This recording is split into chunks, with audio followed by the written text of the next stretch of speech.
Ciao a tutti, benvenuti in questo nuovo video della playlist del garage. Come al solito la protagonista è qua dietro e oggi vi faccio conoscere una nuova figura professionale con cui collaborerò, perché come vi ho sempre spiegato alcuni lavori me li posso fare io, alcuni lavori vanno fatti fare a dei professionisti per ottenere un risultato come si deve. È inutile lanciarsi nel fai da te a fare le cose guardando i tutorial, perché qualcosa va bene ma qualcosa no. Chiusa parentesi, oggi vi faccio conoscere Manolo.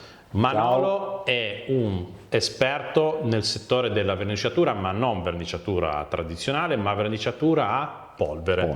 Spieghiamo velocemente di cosa si tratta, ma proprio due parole veloci. La verniciatura a polvere consiste nel rivestire un pezzo metallico con una resina, poi viene infornata in un forno con temperature che si aggirano sui 160-200 gradi, tempo che polimerizza, si solidifica, si stende, finito il suo ciclo si tira fuori, tempo che si raffredda è tutto pronto.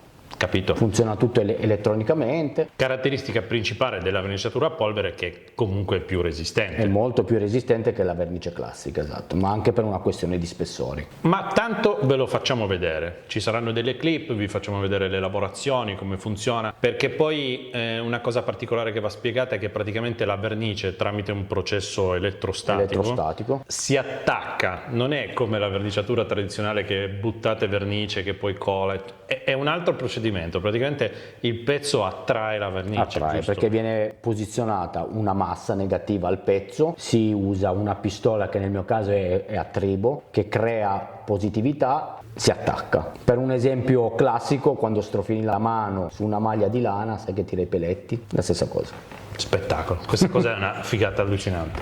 Con Manolo verniceremo un po' di pezzi particolari, delicati, che dovranno resistere più di pezzi per i quali sarebbe sufficiente una verniciatura tradizionale. Ho raccattato qua un po' di roba da mettere sul Subaru perché dobbiamo anche guardare al portafoglio, quindi stiamo cercando anche dei pezzi usati in giro, roba che è difficile da recuperare, e vi faccio ad esempio vedere che cosa andremo a verniciare. Allora, abbiamo recuperato delle barre antirollio maggiorate in acciaio e queste, come vedete, sono rovinate, arrugginite. Chiaramente l'integrità strutturale dell'oggetto è perfetta, però vanno un attimo riviste, riportate alla loro origine, anche se rimarrà una parte montata sotto la vettura. Qua cosa gli facciamo di bello, Manolo? Allora, qua in questo caso andremo a togliere tutta la vernice esistente perché è rovinata, c'è ruggine e cose varie, tramite una sabbiatura.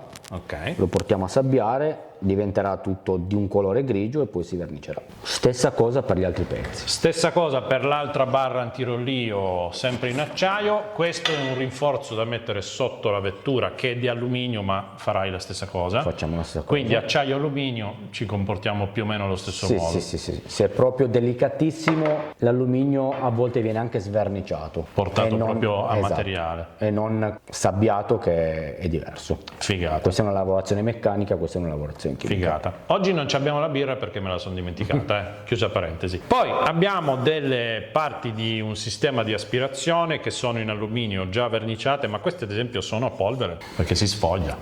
Questo per esempio no, non è a polvere. Vedi? No, è un doppio strato ma a liquido. E qua parliamo di roba che sto kit di aspirazione nuovo della M costa qualcosa come 600-700 euro, tanto per capire. Quindi queste sono le lavorazioni iniziali che andremo a fare. Manolo è un personaggio di riferimento che usiamo sempre, quindi non è da escludere che andando avanti col progetto faremo qualcos'altro. Ora vi facciamo vedere un po' di clip, un po' di lavorazioni e tutto. Manolo dove lo troviamo? Lo troviamo su Instagram, il profilo si chiama Custom Color. Ve lo lascio in descrizione del video perché lì inizierete a vedere tutte le parti che lui riesce a riportare al reale splendore, esempi, biciclette. Te l'hai bici, te l'hai moto, cerchi, pinze, forcelle. Tutto quello che riesce a entrare dove lui lavora, esatto, lo verniciamo. E andiamo a lavorare? Andiamo a lavorare. Andiamo a lavorare. Ci siamo. Il primo step, il primo passaggio di questa procedura di verniciatura è stata quella di rimuovere la vernice presente, quindi i pezzi sono stati portati a sabbiare, trattamento di sabbiatura che viene fatto sparando sostanzialmente con aria compressa dei pallini di sabbia o comunque altri materiali in base alla finitura che si vuole ottenere, che permettono di rimuovere tutta la vernice e riportare il pezzo a materiale originale di cui è composto. In un secondo momento c'è stata poi la fase di scelta del colore in base alla tonalità, al codice che più ci piaceva, sappiate che i colori possono essere finitura lucida oppure opaca. Manolo inizia a lavorare il pezzo, quindi viene messo nella sua cabina di verniciatura.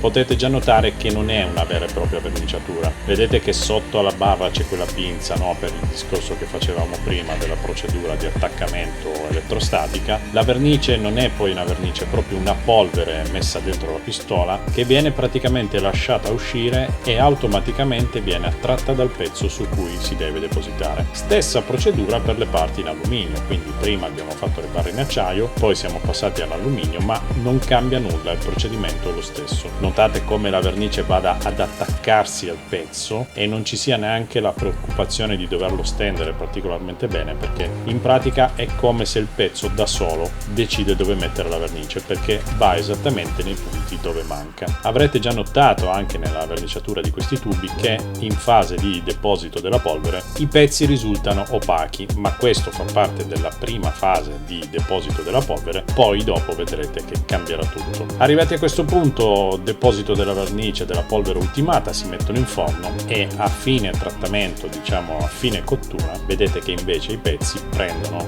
il colore lucido scelto, finché poi arriviamo al giorno della consegna del materiale. Arrivano i pezzi? Siamo. E qua potete già apprezzare la bellezza e la perfezione con cui i pezzi sono tornati a meglio di come erano nuovi, perché da nuovi non erano stati verniciati con lo stesso trattamento, ma con una normalissima verniciatura a smalto. È un risultato pazzesco, in foto non si riesce a rendere, però magari con un pezzo di video riesco a farvelo capire meglio.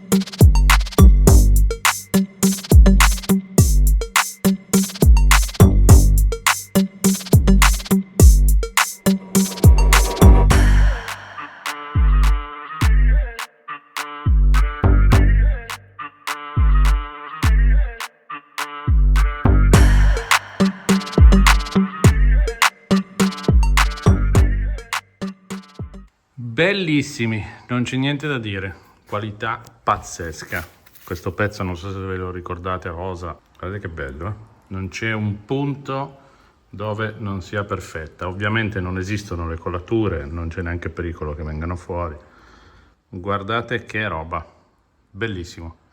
Purtroppo non riesco a farvi vedere i pezzi montati perché l'installazione di queste componenti fa parte di altri video che riguarderanno la meccanica, però avete visto che il lavoro è venuto in maniera impeccabile, una qualità altissima, ma soprattutto quello che interessa quando si fa questo tipo di verniciatura a polvere è la resistenza, la robustezza della verniciatura che, ripeto, non è proprio una verniciatura ma è un deposito di vernice fatto in un modo completamente diverso, con uno spessore diverso e con una durezza diversa che rendono il pezzo verniciato a polvere molto più resistente nel tempo, ma anche alle sollecitazioni meccaniche che può ricevere. Spero di avervi fatto conoscere una tecnica che può esservi utile. Sicuramente non è una cosa che potete imparare a fare e praticare a casa, ma è una cosa che potete ricercare contattando magari direttamente Manolo se avete da farvi fare dei pezzi, oppure cercare nella vostra zona professionisti, aziende che svolgono questo tipo di verniciatura, perché per alcune parti mi vengono in mente ad esempio i cerchi in lega. I cerchi in lega fatti a polvere sono un altro pianeta rispetto a quelli fatti in carrozzeria. Per quanto possano essere bravi carrozzieri e tutto quanto, alla prima pietra saltano, invece con la verniciatura a polvere vengono benissimo. Il limite c'è? Sicuro. Non abbiamo una possibilità di scelta di colori infinita, ma ce n'è tantissimi. Abbiamo dei problemi, alcune volte bisogna fare una base, ma comunque la risolvono loro. È molto complicato fare il bicolore, perché per fare il bicolore bisogna fare delle nastrature che ad alta temperatura si sciolgono, quindi diventa un problema. Quindi se vogliamo, l'unico limite della verniciatura a polvere è il fatto che possiamo fare un colore per pezzo, però il risultato è qualcosa di spettacolare. Questo è tutto, noi ci vediamo al prossimo video qua del garage progetto Subaru. Alla prossima, grazie. Ciao da Massi Dattoli.